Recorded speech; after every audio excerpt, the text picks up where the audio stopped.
The day of the ball drew near, and Madame Loisel seemed sad, uneasy, anxious. Her frock was ready, however. Her husband said to her one evening, "What is the matter? Come, you have seemed very queer these last 3 days." And she answered, "It annoys me not to have a single piece of jewelry, not a single ornament, nothing to put on. I shall look poverty-stricken. I would almost rather not go at all." "You might wear natural flowers," said her husband. "They're very stylish at this time of year. For 10 francs you could get 2 or 3 magnificent roses." She was not convinced. "No, there's nothing more humiliating than to look poor among other women who are rich." "How stupid you are!" her husband cried. "Go look up your friend, Madame Forestier, and ask her to lend you some jewels. You're intimate enough with her to do that." She uttered a cry of joy. "True! I never thought of it." The next day she went to her friend and told her of her distress. Madame Forestier went to a wardrobe with a mirror, took out a large jewel-box, brought it back, opened it, and said to Madame Loisel, "Choose, my dear." She saw first some bracelets, then a pearl necklace, then a Venetian gold cross set with precious stones, of admirable workmanship.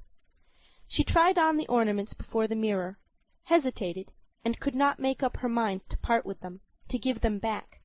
She kept asking, "Haven't you any more?" "Why, yes. Look further. I don't know what you like."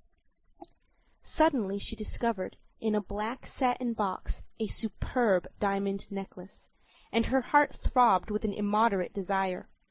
Her hands trembled as she took it.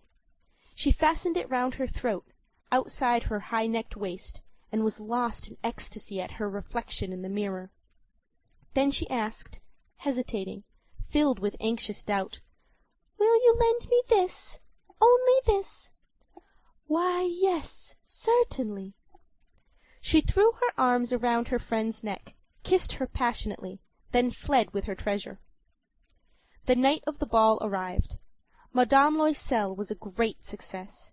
She was prettier than any other woman present, elegant, graceful, smiling and wild with joy.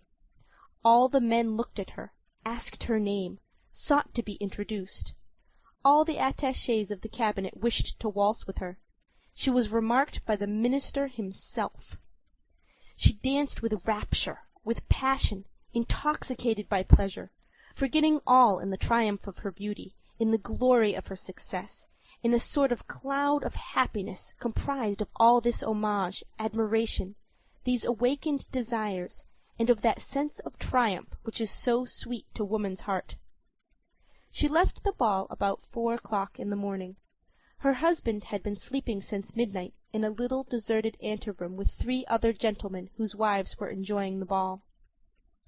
He threw over her shoulders the wraps he had brought, the modest wraps of common life, the poverty of which contrasted with the elegance of the ball dress. She felt this, and wished to escape so as not to be remarked by the other women, who were enveloping themselves in costly furs. Loisel held her back, saying, "Wait a bit. You will catch cold outside. I will call a cab." But she did not listen to him, and rapidly descended the stairs. When they reached the street, they could not find a carriage, and began to look for one, shouting after the cabmen passing at a distance. They went towards the Seine in despair, shivering with cold. At last they found on the quay one of those ancient night-cabs which, as though they were ashamed to show their shabbiness during the day, are never seen round Paris until after dark. It took them to their dwelling in the Rue des Martyrs, and sadly they mounted the steps to their flat. All was ended for her. As to him, he reflected that he must be at the Ministry at 10 o'clock that morning. She removed her wraps before the glass, so as to see herself once more in all her glory. But suddenly she uttered a cry. She no longer had the necklace around her neck. "What is the matter with you?" demanded her husband, already half undressed. She turned distractedly toward him.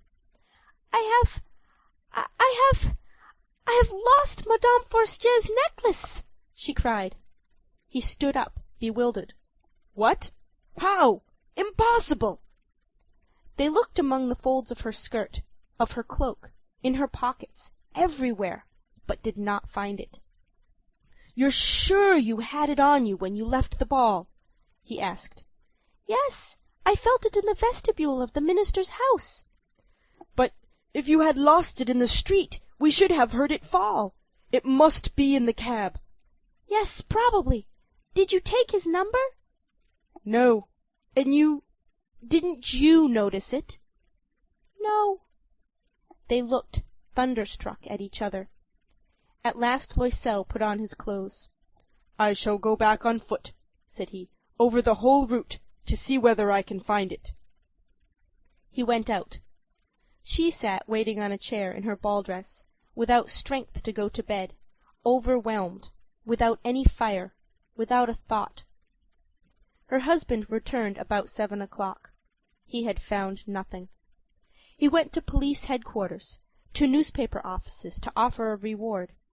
He went to the cab companies, everywhere, in fact, whither he was urged by the least spark of hope. She waited all day, in the same condition of mad fear before this terrible calamity.